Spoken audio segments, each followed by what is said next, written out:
programa E Agora, José? Notícias comentadas sobre educação pública e privada. Transmitido pela Cultura Online para todo o Brasil. Produção e apresentação Ivan Cláudio Guedes. Direção e supervisão do jornalista Felipe de Souza.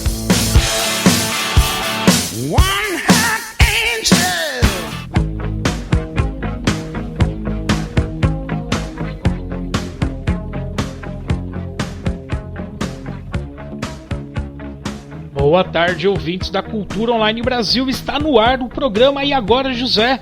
Um programa que discute a educação. Meu nome é Ivan Cláudio Guedes e é um enorme prazer poder discutir com vocês as notícias da educação. Aqui, juntamente com a Cultura Online Brasil, você acompanha aos domingos, das 18 às 19 horas, as principais notícias da educação, sempre acompanhada das nossas análises e críticas. Acompanhe o programa de web rádio. Sim, aqui você tem web rádio, assim você pode continuar navegando enquanto nos ouve. Esperamos que este programa lhe traga ótimas críticas e reflexões. Entre em contato com a Cultura Online Brasil através dos sites culturaonlinebrasil.net e culturaonlinebr.org e deixe seus comentários, suas críticas ou suas sugestões. Lembrando que você também pode acompanhar as notícias da educação no Facebook do programa Agora José e também pode encaminhar por lá suas críticas e suas sugestões. Por fim, recomendo que acesse o canal do programa E Agora José e acompanhe os programas passados. Sempre eu gostaria de trazer aqui o meu abraço aos nossos colaboradores que nos ajudam constantemente alimentando a página do programa E Agora José no Facebook e sempre sugerindo novas reportagens. Então, o meu forte abraço para a Edna Opeso de Minas Gerais, o Felipe de Souza, nosso editor-chefe direto de São José dos Campos, meu amigo, parceiro e irmão Omar de Camargo aqui em Guarulhos e meu amigo também professor Fábio Luiz, que é um novo colaborador da página aí do programa Agora José, que é administrador e escritor do site Nossa História e do canal do YouTube também, Nossa História. Vamos começar com o programa de hoje.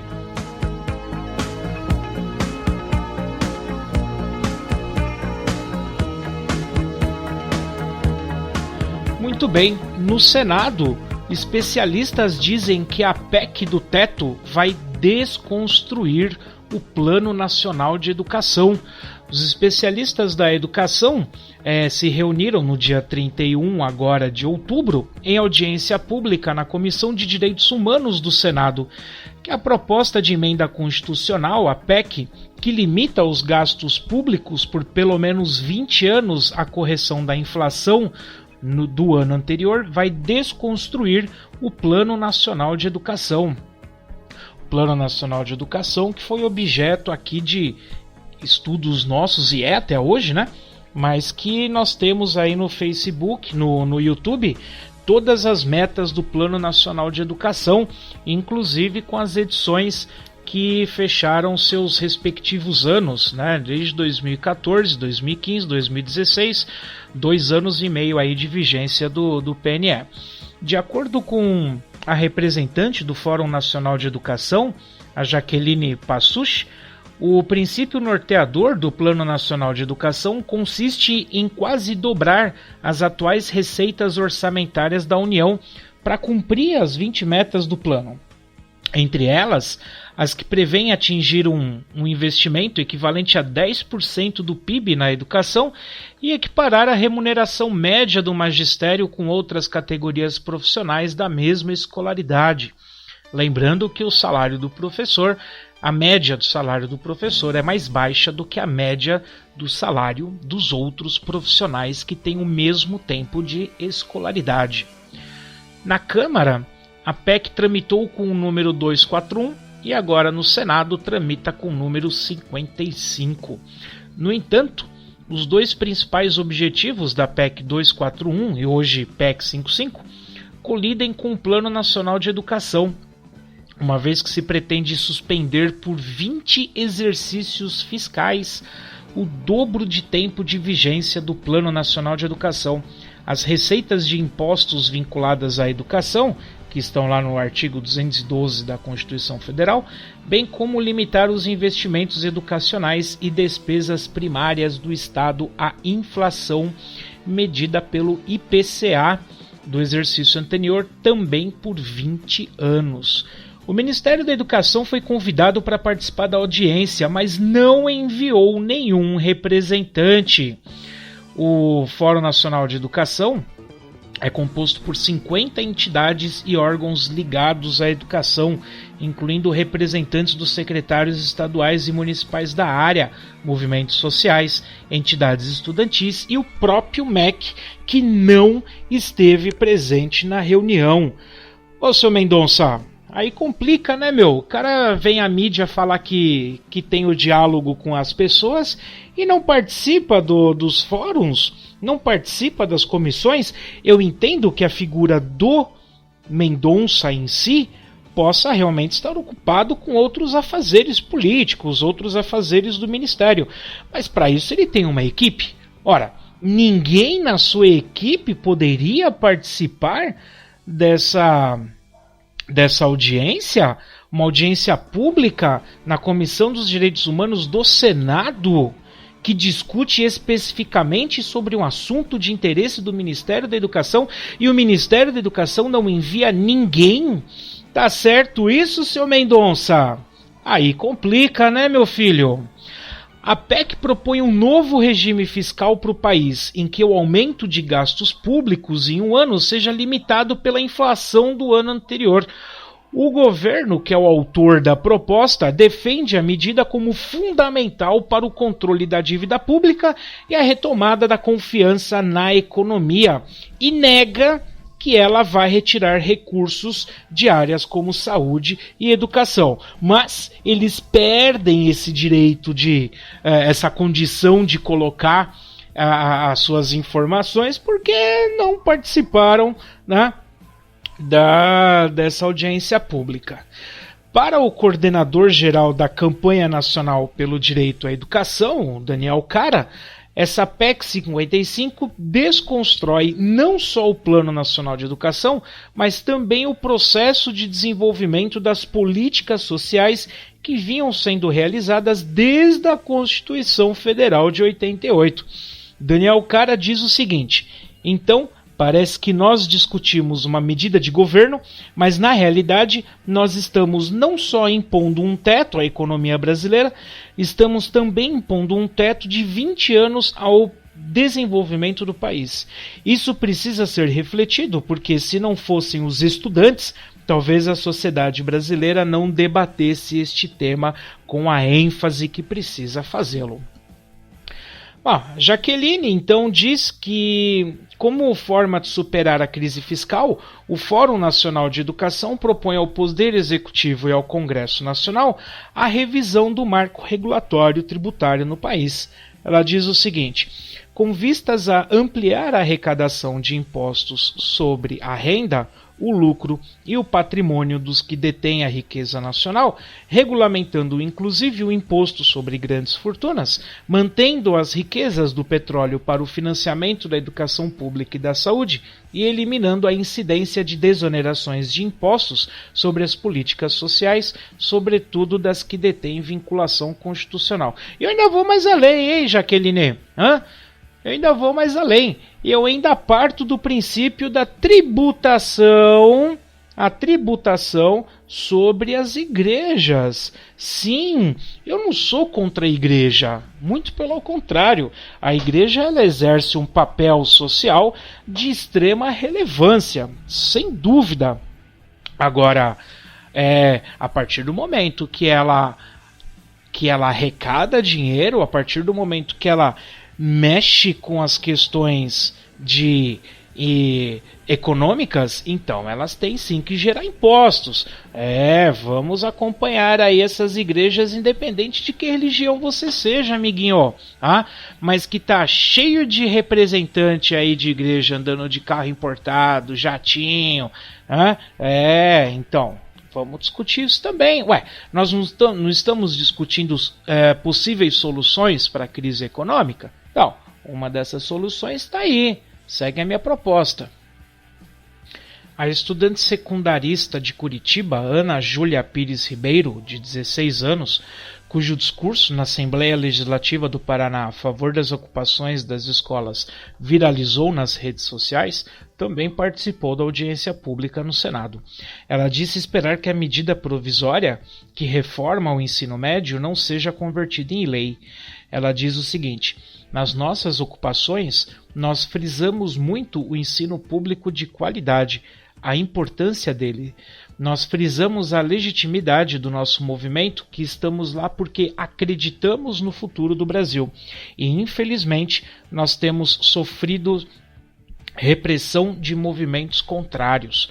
Em relação à PEC 55, antiga PEC 241, nós estudantes só temos a dizer uma coisa: aqueles que votaram contra a educação estarão com suas mãos sujas por 20 anos, diz a estudante secundarista de Curitiba, Ana Júlia Pires Ribeiro, que teve aquele discurso fantástico publicado aí, divulgado nas redes sociais esses dias. Provavelmente você deve ter ouvido.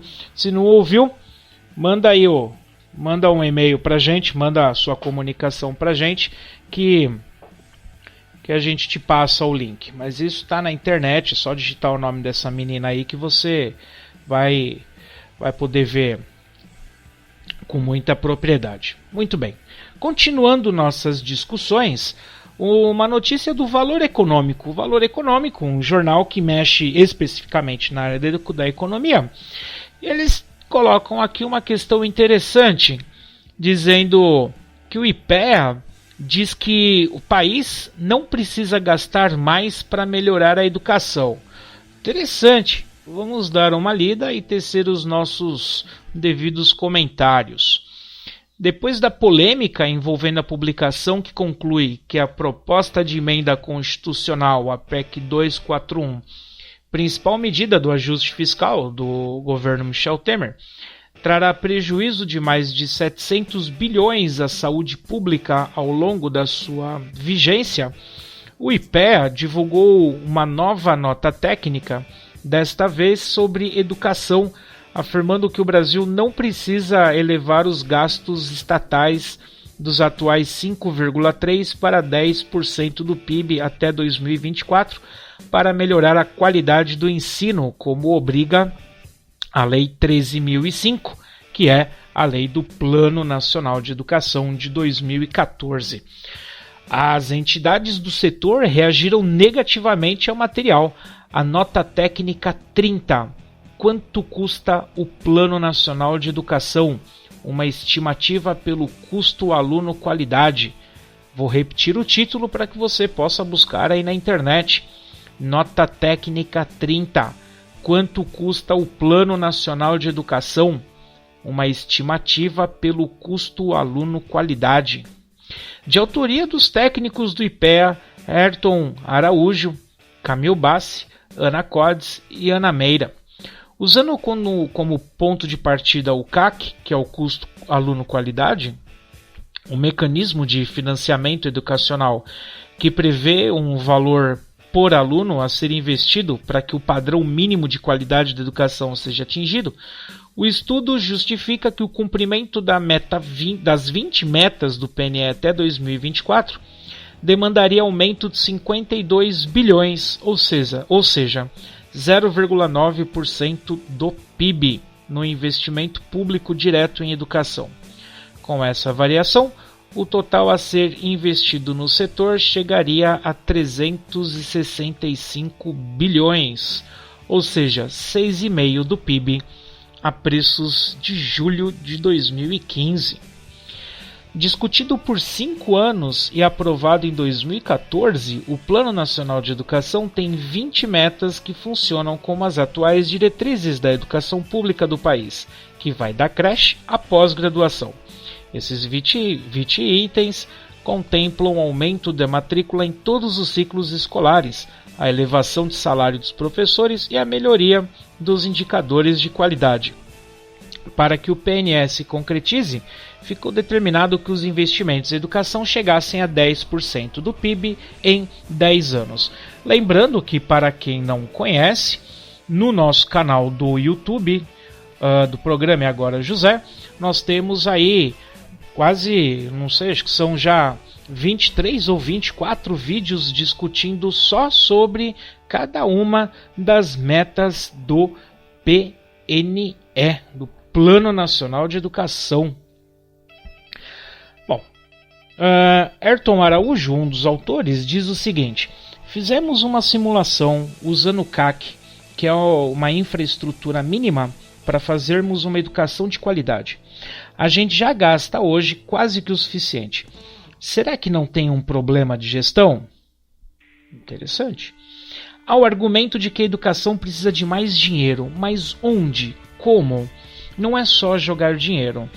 Nos últimos 10 anos, vivemos uma ilusão de que o dinheiro cria coisas. O dinheiro ajuda, mas dependendo de onde se joga, há muito desperdício. Não adianta só gastar. Olha, não que eu seja contra os investimentos na educação, sem dúvida alguma. Eu tenho essa linha de defender sim os investimentos da educação, mas várias vezes nós já discutimos aqui no programa Agora José, seja aqui no programa, seja nos nossos artigos, várias vezes nós já discutimos como o dinheiro público é mal gasto. Como o dinheiro público, sobretudo da área da educação, serve para corrupção. Desculpa. Só para você ter uma ideia, eu estou concluindo uma orientação de um trabalho de conclusão de curso muito interessante da minha aluna Cirlei. Aliás, um abraço para Cirlei, muito obrigado pela coragem de topar esse desafio de discutir a corrupção na educação. E só a partir de levantamentos estatísticos de jornal, entre 2000 e 2016, até junho de 2016, nós levantamos o equivalente a 7 bilhões de reais desviados da área da educação. 7 bilhões de reais em denúncias de corrupção na área da educação. E é dinheiro que não volta para os cofres públicos. E isso porque nós estamos discutindo apenas a questão da corrupção. Se nós formos discutir a questão da péssima qualidade do investimento público na área da educação, aí nós vamos ver que o buraco é muito mais embaixo. Superfaturamento, você gastar com uma empreiteira e aí no meio do caminho você troca de empreiteira, sabe-se lá por quê, material que você compra sem a devida licitação, sem a devida prestação de contas, um material de baixa qualidade que é adquirido por um preço muito alto. Então tudo isso entra no custo da educação. Tudo isso é dinheiro, o custo é dinheiro da área da educação. Então, vamos lá, eu sei, tem a sua lógica, tá? Tem a sua lógica? Sim, tem a sua lógica. Aumentar o investimento por aumentar o investimento não garante qualidade em lugar nenhum. A gente precisa aprender a administrar esse dinheiro público, fazer o dinheiro público que ele realmente seja gasto com boa qualidade. Quer ver? Eu vou citar mais um exemplo, só me alongando aqui nessa discussão. Um exemplo que eu já cansei de bater nele. O governo do estado de São Paulo, assim como o governo de outros estados, como do Paraná, acho que o Rio Grande do Sul, Minas Gerais, os governos ele tem um currículo, tá? Até aí tudo bem, legislação, ok, tá lá na LDB, perfeito. Além desse currículo, você tem um caderno do aluno. Esse caderno do aluno, eu vou falar pelo caderno que eu conheço, que é do estado de São Paulo, mas o caderno do aluno, ele é raso. Ele é muito raso. Ele é aplicado desde do sexto ano até o terceiro ano do ensino médio. Cada caderninho deste custa em torno de 50 centavos. Cada caderninho deste custa em torno de 50 centavos. O aluno, se ele tem 8 matérias, ele recebe 16 cadernos, porque é 1 por semestre. Quantos alunos nós temos no estado de São Paulo? Então você faz aí essa multiplicação e descobre mais ou menos quanto que se gasta só com esse caderninho do aluno. Até aí, vamos lá. Aonde está o problema? O problema é que, mesmo com esse caderno do aluno, de qualidade super duvidosa, que eu não tenho problema nenhum em questionar isso, vem também o livro didático do PNLD, do Plano Nacional do Livro Didático. Este PNLD, ele é nacional, ou seja, não é o governo do estado de São Paulo que banca, mas é dinheiro que sai da educação. Então você tem um livro didático que o conteúdo não bate com o conteúdo do caderninho do aluno. Esse material chega na escola e, como existe uma pressão muito grande para que o professor cumpra com o caderninho do aluno, e mesmo que não houvesse, tá? Mas enfim, é um material, ele tem que trabalhar com ele. Mas então este professor tem o caderno do aluno que fala abacaxi e o livro didático que fala laranja. E aí, meu amigo, um dos dois deixa de ser utilizado. Eu estou cansado de receber denúncias de escolas em que você tem o livro didático no porão. Eu já escrevi sobre isso, sobre o livro didático, já tenho 2 artigos sobre isso, tá lá, iceguedes.pro.br, procura lá, livro didático, você vai ver 2 artigos. O primeiro artigo eu deixo muito claro, eu trago inclusive valores dizendo do quanto que se gasta com o Plano Nacional do Livro Didático. Para quê? Para ser jogado no lixo. Então isso é desperdício de dinheiro público. Tem vários outros exemplos que a gente pode citar aqui, falando da baixa da aplicação ruim do dinheiro público. E é grana do meu imposto, é grana do seu imposto. Bem, então continuando aqui, voltando para a discussão, o Herton Araújo, um dos autores deste estudo, ele lembra ainda que até 2024, segundo seus próprios cálculos, haverá perdas de matrícula devido ao fator demográfico. Ele afirma que a população brasileira em idade escolar de 0 a 24 anos está diminuindo, e isso vai dar uma folga para melhorar a qualidade. A demografia está ajudando a gente, as matrículas já estão caindo. Para o Daniel Cara, coordenador geral da Campanha Nacional pelo Direito à Educação, a entidade que criou o CAC, o estudo do IPEA tem erros graves de projeção e metodologia. O material reconhece que o CAC que existe é o da campanha normatizado pelo Conselho Nacional de Educação. Isso não é pouco, pois houve um esforço do governo Temer em desconsiderá-lo, o que não dá mais. Só o fato de existir um estudo é positivo, mas há erros graves de projeção e metodologia. Simula o PNE, mas apenas com uma pequena alteração, mesmo na ampliação de matrículas. Se fosse para manter o presente, não haveria demanda por uma lei, argumenta o Cara, considerando que o IPEA subestima as projeções para daqui 10 anos. Um ponto questionado pelo professor da USP de Ribeirão Preto, José Marcelino Rezende Pinto, ele que é presidente da Associação Nacional de Pesquisa em Financiamento da Educação, é que o estudo do IPEA não considera o sistema atual de financiamento que articula redes estaduais e municipais no Fundeb, distribuindo volumes de recursos por alunos distintos. Pelo modelo do IPEA, a rede municipal de São Paulo, que gasta muito acima da média, pois tem um bom sistema de ensino, teria que repassar seus recursos para o Maranhão, por exemplo, para subir a média do estado. Ou seja, era como se existisse um fundo único nacional com todos os recursos destinados à educação. Isso não existe e dependeria de mudar a Constituição para destruir qualquer pacto federativo, afirmou Marcelino. Por fim, o acadêmico observa que apenas para o país atingir o valor inicial do CAC e começar a atacar as metas do PNE, seria necessário aumentar 1,1 ponto percentual do PIB a complementação da União ao Fundeb, ou seja, praticamente os mesmos 52 bilhões previstos pelo IPEA para implementar o Plano Nacional de Educação como um todo. Bom, e continuando aqui as nossas notícias sobre questões econômicas da educação, e relacionando inclusive com tudo isso que nós estamos falando, afinal de contas estamos vivendo aí uma série de,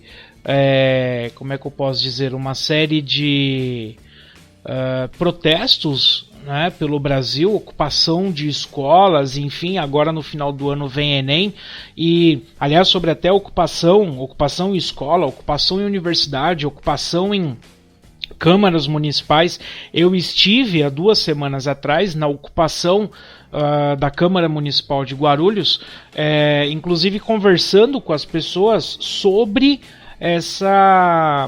a medida provisória do ensino médio, né, a 746, que aí essa conversa, esse bate-papo, ele está no meu canal do YouTube, que é o ICGuedes, né, o meu canal do YouTube, em que você pode acompanhar esse bate-papo, essa discussão com a rapaziada que estava lá ocupando, pressionando então o governo por conta dessa medida provisória e da PEC aí da economia. Continuando então, essa semana saiu, dia 3, essa semana saiu então uma reportagem falando que a mudança do local do Enem custará 12 milhões, segundo o ministro. Eu não entendi porquê, mas vamos ver o que a reportagem diz. A reportagem é do site do UOL. A mudança na data de realização do Enem para 191 mil estudantes, anunciada nesta semana pelo Ministério da Educação, custará 12 milhões aos cofres públicos. O valor foi anunciado na quinta-feira, dia 3, pelo ministro Mendonça Filho, em entrevista à Rádio Estadão. Os alunos terão a prova adiada para os dias 3 e 4 de dezembro. O motivo da transferência é a ocupação de escolas em todo o país, que afeta 303 locais de prova. Inscritos afetados pela mudança serão avisados por SMS, e-mail e na página do participante. A data de divulgação, então, ok, vamos lá. Mendonça Filho criticou as ocupações e disse que houve uma politização do Enem. Todos têm direito à opinião, mas a escola é um espaço público.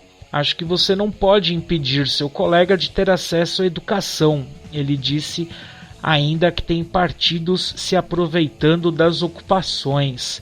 Lamento o uso político de partidos políticos ligados ao PT, PSOL, PCdoB, com seus braços sindicais e organizações estudantis do tipo UNE e UBS, que se utilizam desse tipo de situação para gerar ainda mais conflito dentro de um ambiente que exige um mínimo de cautela. Quem sai prejudicado é o estudante, que já está tenso na expectativa de fazer a prova, se preparando e estudando. Ele também criticou o procurador da República no Ceará, Oscar Costa Filho, que pediu a suspensão do Enem no país, sob o argumento de que as provas em diferentes datas, questões e temas da redação ferem a isonomia da seleção.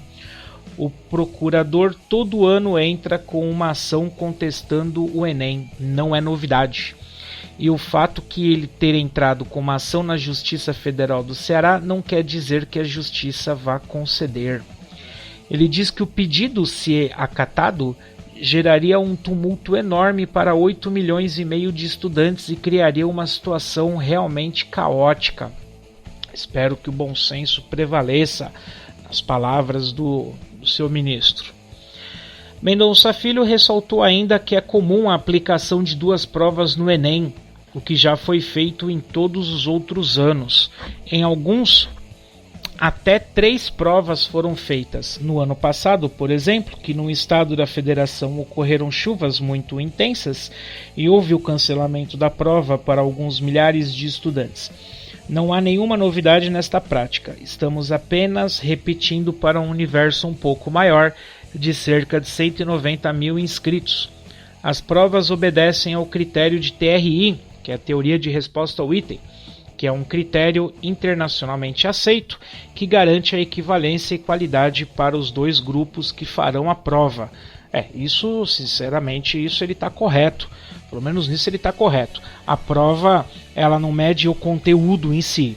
A prova, a partir da teoria de resposta ao item, ela mede as habilidades. Então você pode repetir as mesmas habilidades, o mesmo nível de dificuldade, fazendo uso de conteúdos diferentes. Isso ok, isso não tem novidade. O ministro defendeu a proposta de emenda à Constituição que cria um teto para os gastos públicos contra as críticas de que haverá diminuição dos recursos do MEC. Quem diz que vai afetar investimento na área da educação é por puro desconhecimento, má fé política, por engajamento político. Não é porque está expressando a verdade dos fatos. Já sobre a medida provisória que modifica o ensino médio, diz que o governo não vai recuar da proposta. Bacana. Então não é uma proposta, né? Vamos combinar? Vamos usar a palavrinha correta? Você já sabe que não vai recuar, então não é proposta. Como pede a oposição na Câmara, que tenta fazer com que as alterações ocorram via projeto de lei. O diálogo está aberto. Oi! Repete. O diálogo está aberto. A medida provisória pode ser modificada parcialmente ou totalmente e todos devem contribuir. O debate só é mais rápido, o que mostra a urgência do tema. Bom, e aí o cara não me explica por que vai gastar esses 12 milhões. Não fica claro isso. Então vamos lá, o diálogo está aberto. Mentira, não está aberto. Não tem diálogo, é o que tem e pronto. É o que tem e é o que está aí. Né? Não explicou da onde que vem esses 12 milhões. Da onde que vem esses 12 milhões? Não entendi da onde vai sair esse dinheiro. Vai ser com base em SMS e e-mail? Não entendi o porquê desses 12 milhões. Se ele alugou essas escolas, é o mesmo valor que ele vai usar para as outras escolas. Se a escola está cedendo, continua cedendo. O que ele vai pagar para fiscal, para aplicador, ele vai pagar para o mesmo fiscal, o mesmo aplicador que vai ser alocado. Eu, sinceramente, não entendi de onde vai sair esses 12 milhões. Não entendi o porquê. Ou será uma estratégia para colocar mais tempero na salada? Porque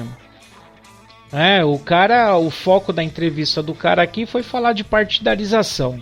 Foi jogar isso, né, na simplicidade da partidarização, desqualificando tudo e qualquer tipo de movimento que seja contrário ao grupinho dele. E aí aproveita o período da crise para falar, olha, nós vamos gastar mais 12 milhões por culpa de vocês. Então eu espero que o Ministério da Educação seja um pouco mais inteligente e explique, né, o porquê desses 12 milhões. Porque, na boa, se você alugou um prédio, você vai alugar outro prédio pelo mesmo valor. Se o prédio é cedido, o outro prédio também vai ser cedido, sobretudo falando de escola pública ou universidade, que seja. Se o que você vai pagar para o aplicador que iria para a escola A, você vai pagar para o mesmo aplicador que vai para a escola B. O mesmo valor, o mesmo fiscal. Eu, sinceramente, eu não vi esses 12 milhões no qual o seu ministro se refere.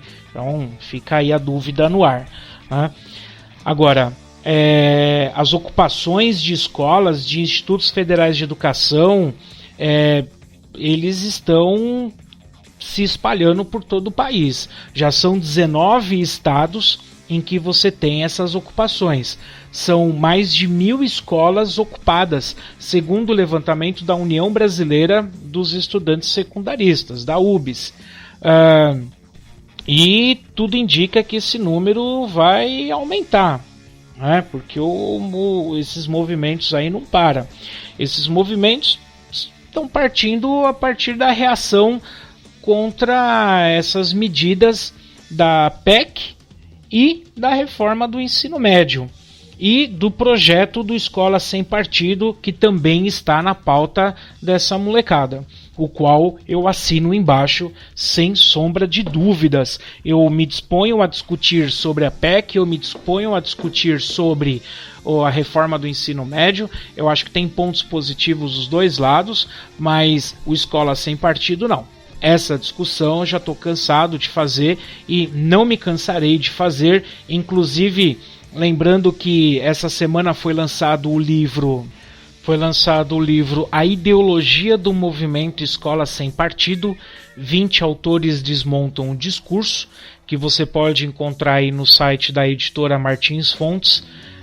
A Ideologia do Movimento Escola Sem Partido, 20 autores desmontam o discurso, com participação aí, por exemplo, do próprio Daniel Cara, Moacir Gadotti, Salomão Ximenes, quem mais tem aqui? O Frei Beto, Fernando Pena.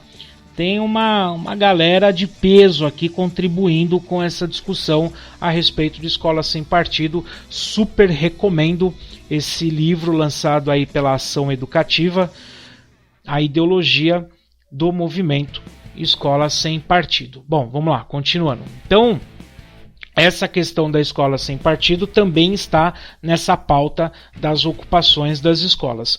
O epicentro da mobilização é o estado do Paraná, que concentra a maioria das ocupações em mais de uma centena de municípios. O movimento começou ainda no dia 22 de setembro, após a edição da medida provisória do ensino médio. E aí tem algumas reportagens dizendo aqui, eu fui uma das mais de 12 milhões de pessoas que participaram do processo de consulta para a construção da Base Nacional Comum Curricular, e aí vem o governo e mexe justamente na grade curricular do ensino médio, sem diálogo e por meio de uma medida provisória autoritária. Muitos milhões de estudantes que também participaram deste processo estão revoltados. Quem fala isso é a Camila Lanes, que é a presidente da UBS.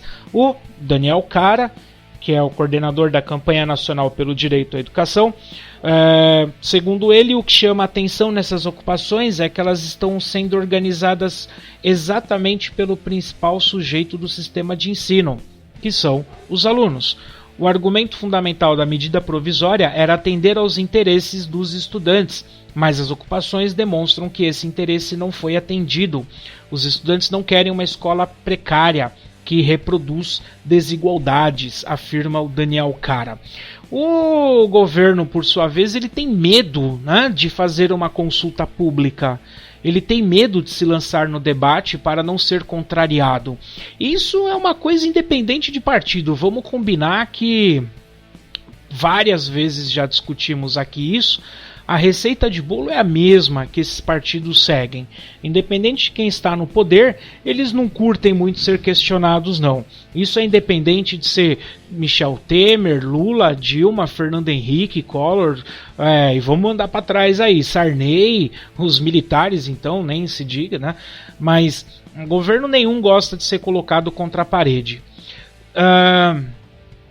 Os estudantes estão se dando conta de que o governo tenta enganar a população falando em melhoria do ensino, ao mesmo tempo em que lança uma medida provisória para mexer no currículo da formação escolar. O governo de Michel Temer tenta aprovar no Congresso Nacional a PEC que determina que o orçamento federal não poderá crescer além da inflação do ano anterior pelos próximos 20 anos. O governo fala que vai mudar a escola pública e, ao mesmo tempo, propõe o congelamento da verba para a educação. Onde é que está a mudança? Um estudo da Consultoria Legislativa da Câmara dos Deputados apontou que o setor pode perder 24 bilhões por ano a partir da vigência desta PEC. Um dos argumentos da medida provisória do ensino médio é que os estudantes poderiam optar por áreas do conhecimento de seu interesse, como linguagens ou ciências naturais, por exemplo. Essa suposta flexibilidade, no entanto, é desmentida por Daniel Cara. Os estudantes não vão poder construir sua própria grade curricular, apenas seguir uma especialização para o qual ele ainda não está totalmente amadurecido para escolher, na opinião do Daniel. O governo disse que se inspirou no modelo dos Estados Unidos, mas lá o estudante pode escolher as disciplinas e não o pacote inteiro. Sim, isso porque, só relembrando, o que o governo fez foi colocar áreas e não disciplinas. Então você escolhe uma área. Se eu quiser, por exemplo, eu quero estudar geografia, física e arte. Não, eu não posso, porque geografia está em ciências humanas, física está na área de exatas e arte está na área de linguagens. São 3 áreas diferentes, então eu tenho que escolher o pacote completo. Tramita ainda no Senado Federal o projeto de lei 193 de 2016, que institui o programa Escola Sem Partido. Entre outras questões, a medida proíbe qualquer tipo de abordagem educacional que trate do tema da identidade de gênero, ao determinar que o ensino deve respeitar as respectivas identidades biológicas do sexo dos alunos. O projeto também estabelece uma série de regras para controlar a atuação do professor em sala de aula, praticamente o impedindo de promover um debate crítico de ideias com os alunos, e cria uma espécie de observatório para monitorar a atividade docente. Sim, isso você pode pegar o projeto de lei para ler. Ela cria um artifício para que professores fiscalizem alunos e alunos fiscalizem professores. É show de bola. Super recomendo você ler esse projeto. Na opinião de Daniel Cara, esse projeto faz com que a educação ofertada no Brasil se transforme em uma não educação. A frase central do Escola Sem Partido é "Meus filhos, minhas regras", ou seja, a escola perde o direito de incidir na formação do aluno sobre a perspectiva dos valores da própria República Federativa do Brasil, como liberdade e igualdade de oportunidades. Eu, como pai, espero que meu filho me supere e não que fique submetido apenas à minha visão de mundo. A presidente da UBS, segundo ela, a medida provisória do ensino médio já embutiu uma tentativa disfarçada de implantar o programa Escola Sem Partido. A retirada da obrigatoriedade do ensino de sociologia e filosofia já é uma forma de tentar aplicar este projeto de excluir o pensamento crítico das escolas sem que ele tenha sido aprovado. A reportagem é da Camila Rodrigues da Silva.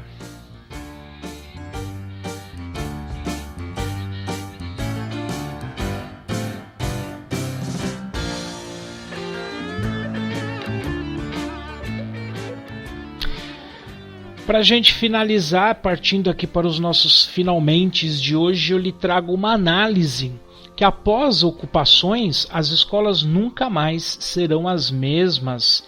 Escrito por Camila Rochino, diretamente de Curitiba.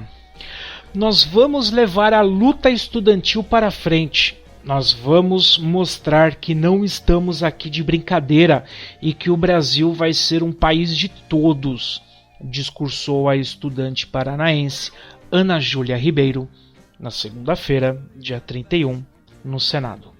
A reunião da Comissão de Direitos Humanos da Casa foi convocada por parlamentares para debater os impactos da educação da proposta de emenda à Constituição que congela gastos públicos federais nas próximas 2 décadas. Aos 16 anos, a estudante do Colégio Senador Manuel Alencar Guimarães, de Curitiba, ganhou repercussão nacional ao defender as ocupações de escolas no país contra a reforma nacional do ensino médio, proposta pelo governo de Michel Temer no dia 26 de outubro, na tribuna da Assembleia Legislativa do Paraná. Sua fala, firme e emocionante, viralizou e chegou a ser considerada pela jornalista Paula Cesarino Costa a Ombudsman da Folha de São Paulo como o melhor discurso político da história recente. Prestes a completar um mês de ocupações no Paraná, estado que liderou as mobilizações em defesa da educação pública, o movimento secundarista se espalha pelo Brasil e ganha apoio das universidades. No estado, já são pelo menos 16 campi universitários ocupados. Vitoriano, de 30 anos, diz o seguinte: nossa ocupação está sendo um reforço às ocupações dos estudantes secundaristas nas escolas estaduais, pois entendemos que essas pautas também são nossas. Ele que é estudante do 2º ano do curso de Pedagogia. Toda a mobilização política tem seu preço, e os estudantes entenderam isso na prática. Há quase 2 semanas, eles enfrentam repressões, muitas delas violentas, de grupos como o Movimento Brasil Livre, que tenta organizar ações de desocupação nas escolas em contato com o país, diretores, alunos e professores que não apoiam as ocupações por meio da campanha recém-criada nas redes sociais Desocupa Paraná. Militantes do MBL com ideias próximas ao PSDB de Beto Richa e do PMDB de Michel Temer têm incentivado discussões e brigas em frente a colégios de Curitiba. Caso do Colégio Estadual Professor Luzibarco Ferreira da Costa, na noite do dia 27 de outubro, em que alunos que ocupam a escola foram agredidos. A mãe de uma aluna que apoiou o protesto pela desocupação, quando confrontada verbalmente por estudante, chegou a afirmar que era possível governar apenas para os ricos, pois eles têm mais inteligência. Ainda confessou que não se importava com a exclusão de disciplinas como sociologia, filosofia e artes no currículo, e que os estudantes deveriam pegar no pesado. Muitos desses pais, mães e alunos têm se posicionado contra as ocupações em virtude da aproximação do Enem, que acontece agora no dia 5 e 6 de novembro, e argumentam que os estudantes serão prejudicados. Para 191.494 estudantes, a prova irá acontecer nos dias 3 e 4 de dezembro. O adiamento já foi anunciado, e isso eu acabei de falar aqui. Na opinião do professor de filosofia do Colégio Estadual do Paraná, Márcio Pepper, que tem acompanhado e apoiado os estudantes, esse tipo de pensamento é egoísta e está relacionado à lógica produtivista em que funciona a sociedade contemporânea. O professor afirma o seguinte: quando você está vindo para o centro da cidade e se depara com uma greve, o primeiro sentimento é egoísta, de raiva, de que vai chegar atrasado no trabalho ou perder um compromisso. Mas no fim do ano, todo mundo quer férias, 13º, e se esquecem como esses direitos dos trabalhadores da sociedade, inclusive da liberdade de expressão usado pelo MBL, foram conquistados, isto é, por meio de mobilização social. Para ele, segundo o professor, é preciso estar atento para que uma parcela da sociedade não crie um movimento muito parecido com o pós-golpe de 64. Há movimentos reacionários que generalizam pautas muito mais violentos e truques do que a própria polícia. Era o que tínhamos com as milícias de direita da ditadura militar. Nas redes sociais, o passo a passo comunicado pelo MBL aos militantes para desocupar as escolas é o de identificar os colégios em que há discórdia entre diretoria, pais, professores e alunos e organizar protestos, mas o plano, na maioria dos casos, tem gerado o efeito contrário. Partiu Pedrão, disse Keila Oliveira, de 17 anos, aos seus colegas quando soube que o MBL havia convocado um protesto em frente ao colégio Pedro Macedo, no bairro Portão, no dia 29, na sexta-feira. Se for preciso os colégios periféricos saírem para ajudar os colégios centrais, vamos ajudar. E se for preciso os centrais irem até os periféricos, também vai acontecer, garante Keila. Ela conta que o colégio em que estuda, na periferia da cidade, reúne diariamente de 30 a 50 alunos na ocupação e que tem recebido o apoio total de pais, professores e trabalhadores da região. Todos os dias temos pais dormindo com a gente. A atitude de mobilizar pessoas em caso de tentativas de desocupação tem sido frequente, não apenas entre estudantes, mas entre a comunidade escolar e movimentos solidários aos secundaristas. No caso do Colégio Pedro Macedo, centenas de pessoas formaram uma corrente humana para defender a ocupação no dia em que a escola foi ameaçada.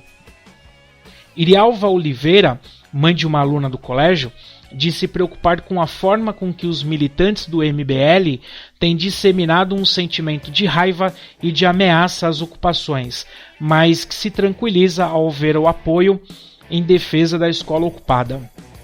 Nos dá novamente a esperança de que é possível mudar, confessa. A única coisa que me incomoda é ver os rostos cobertos. Mas sua filha Isis, do 3º ano do ensino médio, explica que a opção dos estudantes por usar máscaras ou cobrir o rosto com camiseta está relacionado com as perseguições que estudantes estão sofrendo e com os riscos de futuras retaliação pela ação. Aqui no colégio, tivemos 2 estudantes que foram identificados por um grupo fascista e tiveram que correr por alguns quarteirões para fugir, relata. Sobre a falta de compreensão sobre as ocupações e a raiva que motiva tais grupos, a mãe ainda reclama do fato de muitos jornais locais estarem repercutindo informações parciais sobre a pauta estudantil. A gente percebe que a mídia comercial não apoia as ocupações, então acabam incitando o ódio quando dão destaque apenas para os estudantes que estão fora da escola. Mas a luta é muito maior do que um semestre e tem a ver com o estudo de gerações futuras, protesta. Estamos fazendo uma barricada com os estudantes e não vamos sair, vamos continuar resistindo, afirma Oruê, brasileiro, de 15 anos, estudante do CEP no centro de Curitiba. Apesar das determinações da Justiça pela reintegração de posse nas escolas e da multa de R$10 mil por dia que pode atingir os alunos do CEP, no caso de descumprimento da ordem, a decisão dos estudantes demonstra o sentimento de que tem guiado as mobilizações do movimento secundarista, que chegou a alcançar 850 colégios no Paraná. Resistência.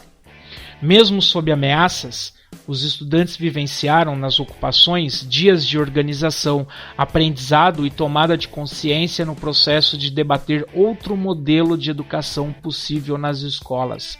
E a marca que resistirá após o cumprimento de cada uma das ordens da justiça é de que as escolas nunca mais serão as mesmas.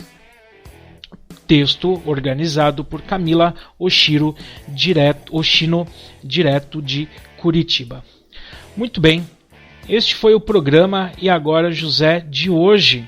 Espero que tenha lhe provocado diversas críticas, diversas reflexões. Às 20 horas vem aí Felipe de Souza com Noites de Domingo. Acompanhe toda a programação da Cultura Online Brasil através do site culturaonlinebrasil.net e culturaonlinebr.org. Foi um imenso prazer estar aqui novamente com vocês, tendo a oportunidade de discutir, de debater algumas questões sobre a educação. Não se esqueça de escrever para a gente. Se você nos acompanhar pelo YouTube, não se esqueça de deixar os seus comentários. Isso é muito importante para que a gente possa continuar debatendo a educação. Desejo a todos e a todas uma excelente semana e até o próximo programa. E agora, José? Se você não quer perder nenhuma notícia da educação, nenhum programa E Agora José, você se inscreve no nosso canal, clica na catraca, enviar para mim todas as notificações desse canal e dá o OK. Se você já foi inscrito, clica na catraca, e apenas clique em enviar para mim todas as notificações desse canal e clique em salvar. Agora, se você quer constantemente ser atualizado com as principais notícias da educação, acesse facebook.com/prog.iagorajosé e visite a nossa página em que constantemente você será atualizado com as principais notícias da educação. Para isso, você curta a nossa página, clique aqui em curtir e no seu feed de notícias, clique aqui em ver primeiro. Pronto. Assim, as principais notícias da educação vão aparecer na sua linha do tempo e você vai ser sempre atualizado com os vídeos do programa E Agora José. Um forte abraço e vamos juntos discutir a educação.